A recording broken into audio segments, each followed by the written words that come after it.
Nancy Shoup, and she was a wife of a veteran during the Cuban Missile Crisis. So first, tell me about your family background. I was born in Speedway, Indiana, and after graduation I went to Purdue, where I met Bill on campus one day. We got married his senior year, and we lived in married housing up there. He was in our OTC at the time, and so after he graduated from Purdue, he had the military obligation for a two-year period in the Army. He went directly to Virginia Beach. His officer training, he went in as a second lieutenant, and he went away for his officer training for 6 weeks. At that time, I went back to live with my parents in Speedway until he completed his officer training. After that 6-week period, we moved to New Orleans, and we were in New Orleans then for 2 years. So how'd you entertain yourself? I had a child at that time, probably went shopping. As I said before, I belonged to the Officers' Wives Club, and we were a very close-knit family because everybody was in the same situation. So I probably played bridge, fixed dinner for Grandpa. I was a housewife. This is a newspaper map that was published during the height of the Cuban Missile Crisis. It shows the distances from Cuba to various cities in North America. There was a family down below, and there was a family on top. On the upper level, we had an outside entrance, so it was completely separate. We didn't live on base housing because we just wanted to live off base housing. We had a 2-bedroom apartment. All of our friends that we had down there, we had no family. All of our friends that were down there were also out of college, just graduating from college. All were second lieutenants and had been on our OTC during college, and at that time you had a military obligation. How did you get most of your news about the crisis? Radio. TV. Well, we had TV, but they didn't have news on TV. Like when I heard about Kennedy being killed, that was really something. We were in New Orleans. When we heard about Kennedy, you called me from the military base and told me, and then I turned on the radio. I don't even think it was on TV because they didn't have the TV news shows. In response, the U.S. ambassador to the United Nations urged the Security Council to approve a resolution calling for the dismantling and withdrawal of Soviet-supplied missile bases from Cuba. Was president at that time, and it was called a crisis, is what it was called. So I stayed home. Of course, you worried about things, but I knew Grandpa would be. So you didn't work anywhere? No. Where'd you get your money then? He was in the service. He was in the military, and he was an officer. So back then, it didn't take a lot of money to live on. Our housing was paid for. Our medical was paid for by the government. And we didn't need that much. Resolution to the Security Council designed to find a way out. Our whole life changed because we had no family around us.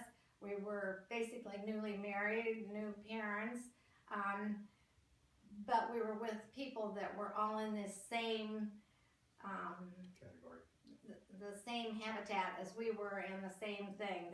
Everybody was just leaving. On October 23, 1962, at the height of the Cuban Missile Crisis, President Kennedy officially ordered a quarantine of Cuba.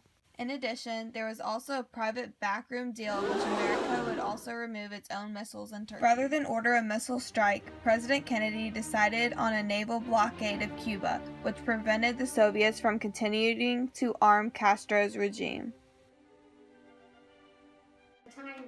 It worried me at the time.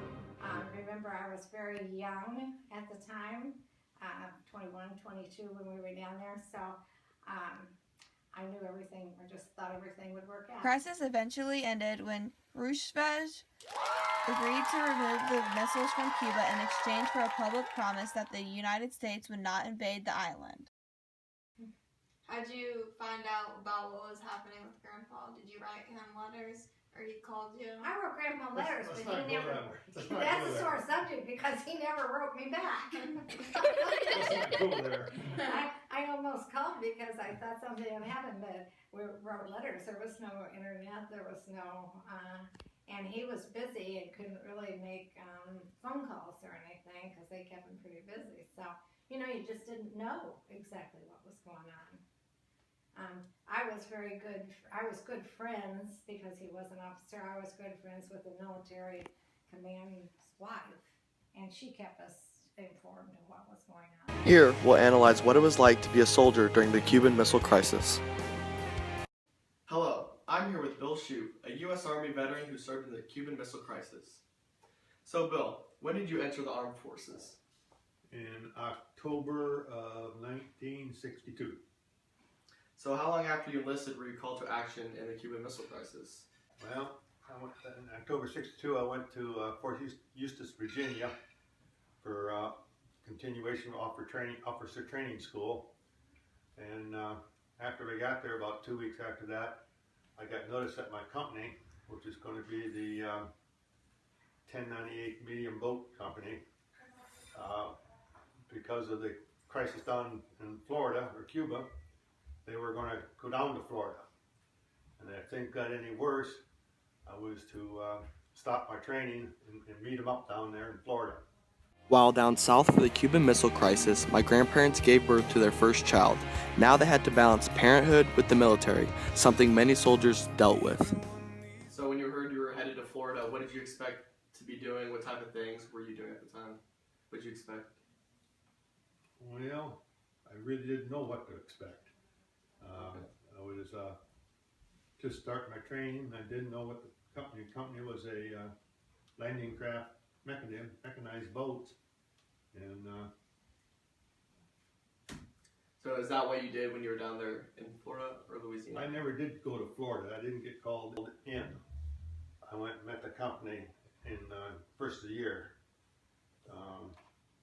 January 1963 was when I finished my training school and went into active duty in New Orleans. So in New Orleans, what was a typical day like when you were in active duty?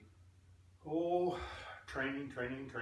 All day? All day. We'd go over the boats, inspect them, make sure everything was A1 condition and clean. And then we'd go on field trips. And How many other guys were you working with? company was, well, our platoon of boats consisted of about 4 boats and about 20 people. Were most of them the same age as you? No. Well, yes. There were 4 officers in our company, and the rest were enlisted personnel. And the officers, there was 2 of them were my age, just getting out of school, and the captain was obviously had 25 years experience or so, a little bit older. Here is a picture of my grandfather inspecting one of the mechanizing boats, preparing it for battle. Here's the company my grandpa was talking about in the interview. He worked tirelessly every day with these men to prepare the machines that would have been used for battle. As you can see, there's one older gentleman who's the captain. What were the types of goals during the Cuban Missile Crisis? What were you trying to accomplish? Well, it's misleading to say that the Cuban Missile Crisis only lasted for a couple weeks. Okay.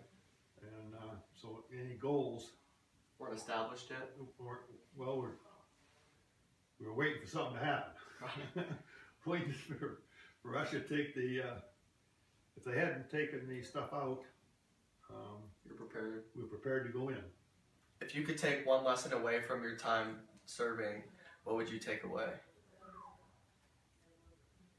Specific to the Cuban Missile Crisis. Just that one event. That's just one event, Yeah. and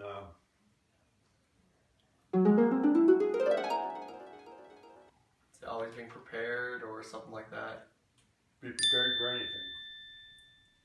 Thank you. There you have it. Interview with U.S. Army veteran Bill Shoup. After watching this documentary, I hope you understand how the Cuban Missile Crisis started, how it ended, and also what the soldiers experienced. Thank you.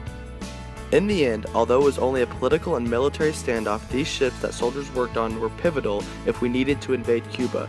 The soldiers did not physically fight, but they worked every day to ensure our safety. Bill had a rank of first lieutenant in the U.S. Army. Today, Bill and Nancy live in Brownsburg, Indiana.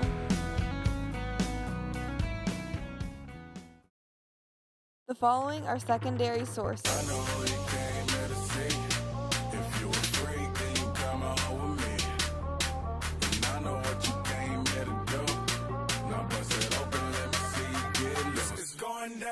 Following are primary sources.